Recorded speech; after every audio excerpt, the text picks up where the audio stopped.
नमस्कार मंडळी, मी शुभांगी आपल्या YouTube चॅनलवरती पुन्हा एकदा तुम्हा सगळ्यांचं खूप खूप मनापासून स्वागत करते। आज मी तुम्हाला असा एक उपाय सांगणार आहे ज्यामुळे तुमचे केस अगदी माझ्यासारखे झपाट्याने वाढायला सुरुवात होईल। त्यासोबतच जर केस फ्रिजी असतील, ड्राय असतील आणि केसांमध्ये स्प्लिट एंडची समस्या असेल तर ते सगळं काही कमी होईल आणि केस अगदी लांबसडक, दाट, मजबूत आणि चमकदार होतील। जसं की व्हिडिओमध्ये तुम्ही माझे केस बघू शकता आणि सगळ्यात मजेशीर गोष्ट म्हणजे फक्त 2 ते 3 वापरांमध्येच तुम्हाला तुमच्या केसांमध्ये अप्रतिम असे फरक दिसायला चालू होतील। आता तुम्ही म्हणाल की इतकं पटकन कसं काय शक्य आहे? तर हो, हे सगळं काही शक्य आहे कारण आज आपण जवस वापरून अशी एक रेमेडी पाहणार आहोत ज्यामुळे तुमचे सगळे काही प्रॉब्लेम सॉल्व्ह होणार आहेत।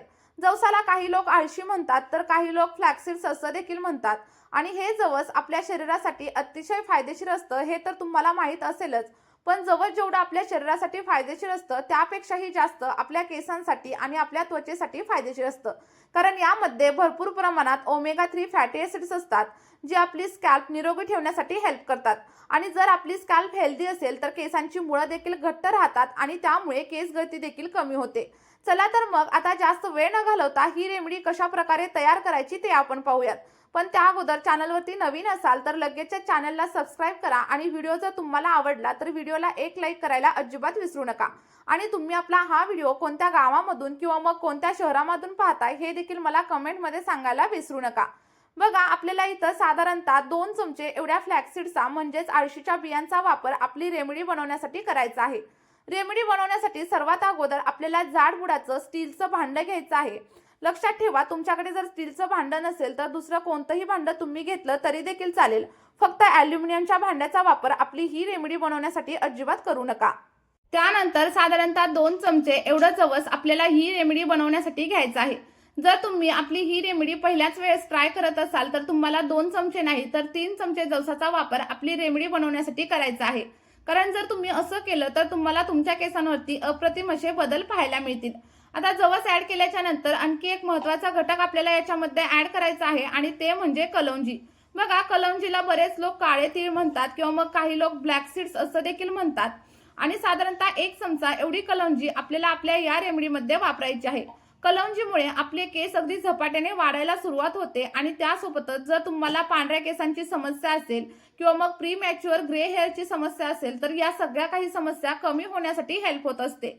आणि कलौंजी आपल्या नैसर्गिक डायमध्ये देखील आपण यूज करतो कारण यामुळे आपले केस अगदी नैसर्गिकरित्या काळे होतात आणि सोबतच पांढऱ्या केसांची जर समस्या असेल ना तर ती देखील हळूहळू कमी होण्यासाठी हेल्प होत असते। त्यानंतर आपल्याला साधारणतः 1 ग्लास एवढं फिल्टर केलेलं पाणी याच्यामध्ये ऍड करायचं आहे।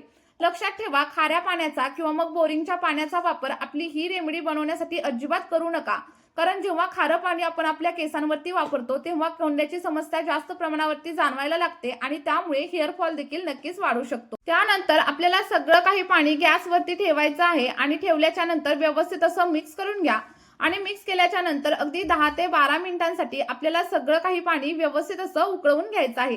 आता लक्षात ठेवा, जेव्हा पण पाणी तुम्ही उकळायला ठेवाल तेव्हा गॅसची फ्लेम हाय वगैरे अजिबात ठेवू नका तर मीडियम फ्लेमवरती किंवा मग लो फ्लेमवरती आपल्याला आपलं सगळं काही सिरम व्यवस्थित असं बनवून घ्यायचं आहे। जर तुम्ही गॅसची फ्लेम हाय केली तर आपल्या सिरम मधील सगळी काही पोषक तत्व निघून जातील आणि याचा फायदा आपल्या केसांसाठी हवा तसा होणार नाही। आणि जेव्हा पण आपलं मिश्रण शिजत असेल तेव्हा मध्ये मध्ये त्याला थोडंसं हलवत राहा कारण आपण याच्यामध्ये फ्लॅक्सीडचा वापर केलाय आणि फ्लॅक्सीड जसं जसं शिजायला लागेल तसं तसं त्यामधील चिकट पदार्थ बाहेर पडतो आणि हा चिकट पदार्थ आपल्या पातेल्याला वगैरे किंवा मग भांड्याला चिटकून राहू शकतो। त्यामुळे आपलं जेल तयार करताना त्याला मध्ये मध्ये थोडंसं ढवळत राहा।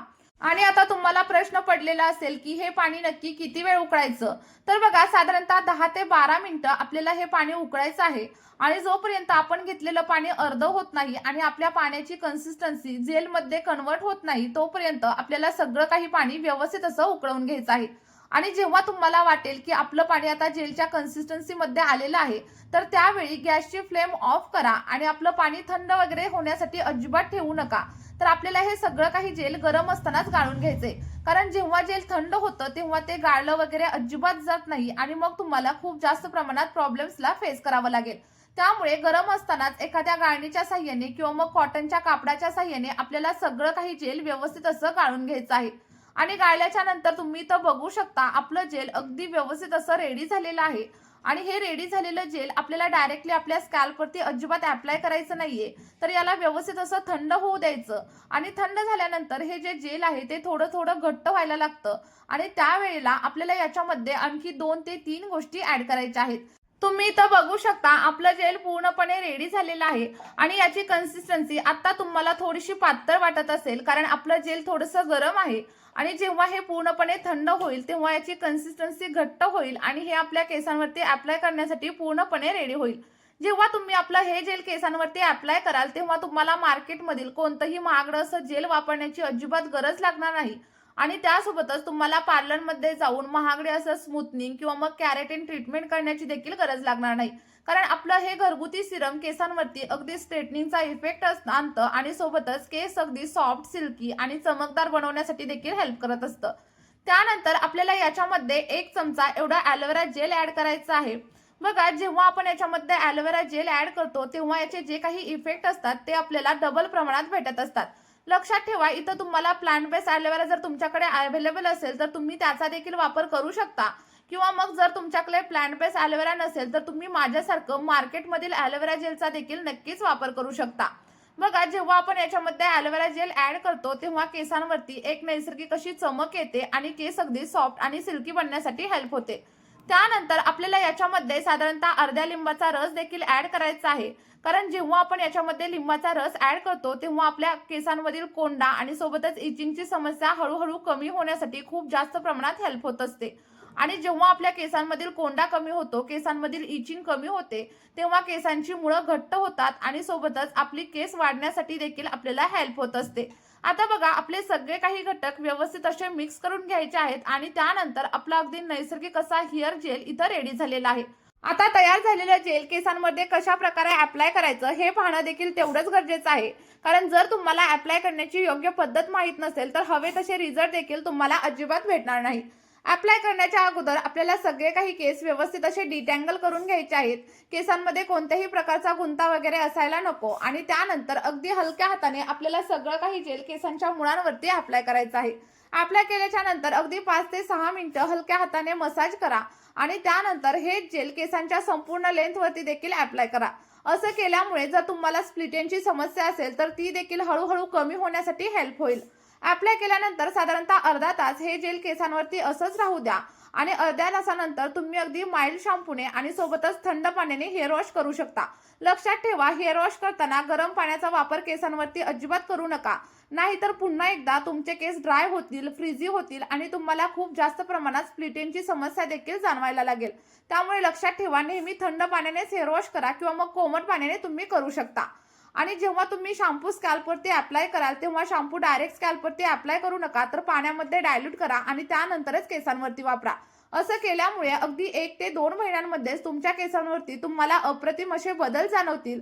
तुमची स्प्लिट एंडची समस्या कमी होईल आणि पार्लरमध्ये जाऊन तुम्हाला स्मूथनिंग किंवा मग कॅरेटिन करण्याची देखील गरज लागणार नाही. चला तर मग आपली ही रेमेडी लगेचच तुमच्या हेअर केअर रुटीनमध्ये समाविष्ट करा आणि त्यानंतर तुम्हाला जे काही रिझल्ट भेटतील ते कमेंटमध्ये माझ्यासोबत शेअर करायला अजिबात विसरू नका. आणि सोबतच जर तुम्हाला या रेमेडीमध्ये कुठलीही अडचण असेल तर मला नक्की विचारा, मी तुमच्या प्रश्नाचं अगदी 100% आन्सर देण्याचा प्रयत्न करेल. या व्हिडिओमध्ये आपण इथेच थांबूया, भेटूयात अशाच एका नवीन व्हिडिओमध्ये. Bye bye.